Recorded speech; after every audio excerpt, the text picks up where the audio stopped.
Welcome back to Ginny and Teacups. I'm Fred and this is Ginger, and this is the interview part of our session with Joan's policewoman. To begin with, we try to understand how different was the journey that brought her to the deep field, her forthcoming album, compared to the albums that came before that. I was pleasantly surprised and fairly astounded that anyone heard the first record and then even went as far as to even like it. So that was, that was amazing. I felt less alone. I felt less lonely. I was like, well, if people can relate to what I'm saying, maybe I'm not so crazy. And I just, I have a massive problem with authority and really can't take advice. So, I just learned that I have to learn everything through experience. That means a lot of pain, but that means actually learning and being able to digest and integrate that experience in my everyday life to a certain extent. So I just sort of try to tell my story, what happens to me, rather than saying this is what you should do. I just try to say this is what happens to me, because that's how I learn and that's how I like listening to other people's lives. So I'm just, throughout my songwriting and my record making, I really just am aiming for total freedom. I don't necessarily expect to get there, but that's what I'm aiming towards. It's a constant battle admitting that you're not perfect and you never will be, and it's a constant battle to stop thinking and do instead of thinking. Because thinking gets me nowhere. It just gets me thinking. And then I'm thinking, and then so I'm not experiencing life and I'm shut off.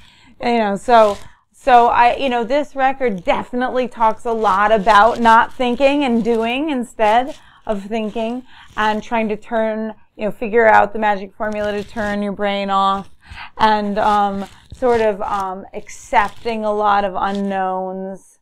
So really this record is about that, and trying to find joy in the everyday living. And, I really feel that a lot more these days. So, that's nice. And I wanted to try to put that on this record. That's something I don't know if I've tried to do.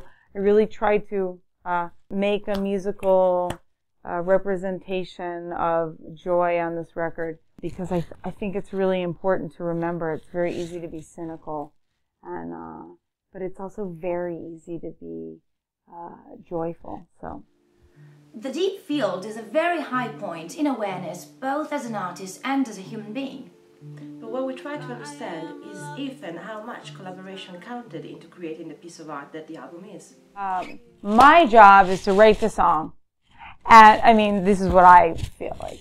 My job is to write the song, and then I finish it at my house. I really finish it till it's completely done, and sometimes that means waiting 4 months for the right last word. It can be really tedious, but it does come if you are patient. Annoyingly enough, it does always come if you're patient.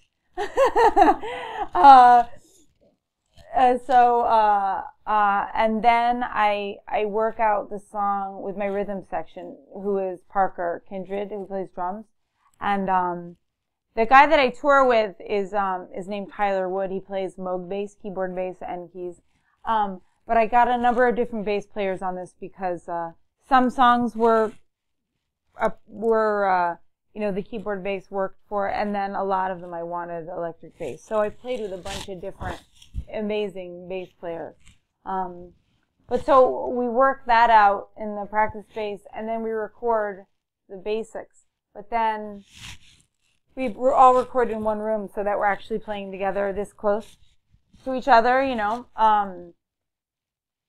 because it gives a different sound, you know. And the producer that I do always work with, Bryce Goggin, he loves recording this way. This is why I love recording with him.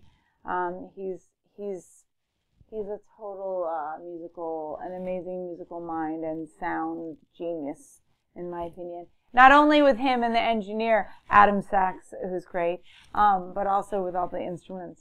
It's really fun. But then, beyond that, I really, very often, the people that I invite to play, that are not, you know, part of the rhythm section, either, organs or singing. Joseph Arthur did a lot of singing on this record. Very often I don't send them the songs before. I don't let them hear the song before. So they record for the first time, not thinking. You know, I don't give them chord charts, because if you have charts, then you're thinking, oh, the next chord is this. And whether you want to or not, you are thinking, oh, well, I'm supposed to play this, or I'm supposed to play this over that chord. And that's, I just wanted to mine the intuition of the musicians that I really love the most. Also, they're the people that are open to doing this kind of recording. And you know, because they don't know the songs, they're not perfect the first couple of times through, but a lot of times there'll be something there that's just so beautiful because they're not thinking and they don't know the song, and I get to keep that. Because if I sent it to them before, they would come in knowing the songs, and it would sound great, but it would sound different. So I really, I choose the people to play on the record very carefully, because you know, when I try to choose the people that are the most sort of open-minded with the way they play music, because then just, I mean, and how fun is that for me? I get to sit there and just like listen to my favorite musicians, like, you know, feel their way through the songs, and like the things that happen are just incredible. So that might sound like I'm torturing them in a certain way, but you know, they get over it. We're still all friends. And on the same train of thought, we asked Joan if sharing and confronting is always a good thing when it comes to artistic work, or if sometimes it may result in just mess and confusion. Especially when it comes to strong and well-rounded personalities. I guess many of the people I choose to play on the record are very comfortable with themselves as musicians, and they also are aware that I love them so much to ask them to come in and play on my music. So it's not like they know that they're going to play on my music. But I think I'm attracted to people that are very that are maybe not so much like that. And I think I just know as a musician myself that plays on other people's stuff, on other people's music. I love taking myself out of it and just like trying to give them what they want, because that's so much more fun. I mean, trying to like just be like, this is me and my personality, I'm going to put it on your music. That's no fun. And then you don't learn anything either, you know. I think, you know, it's so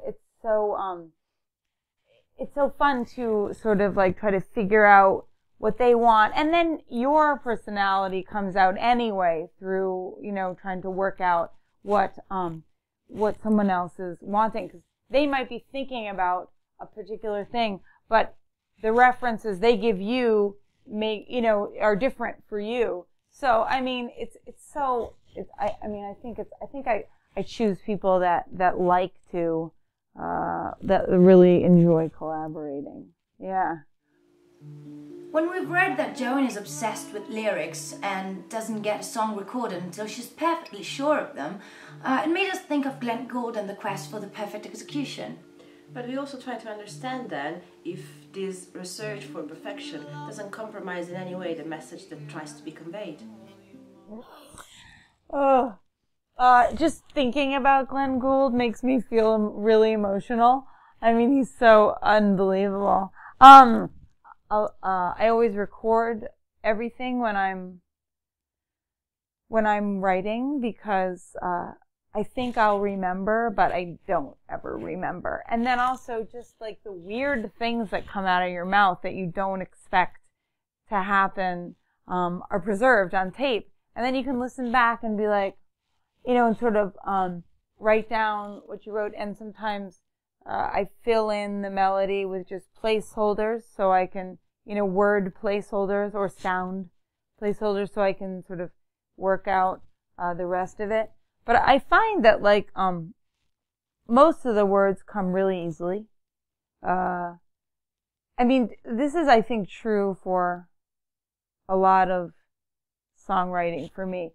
Most of the music, most of the melody, most of the lyrics come, 85% of it comes quite quickly. And then the last 15% is really finding all the sort of just the sometimes the things that really bind it together, or that really will make will lead you to the next line or lead you to the next place musically.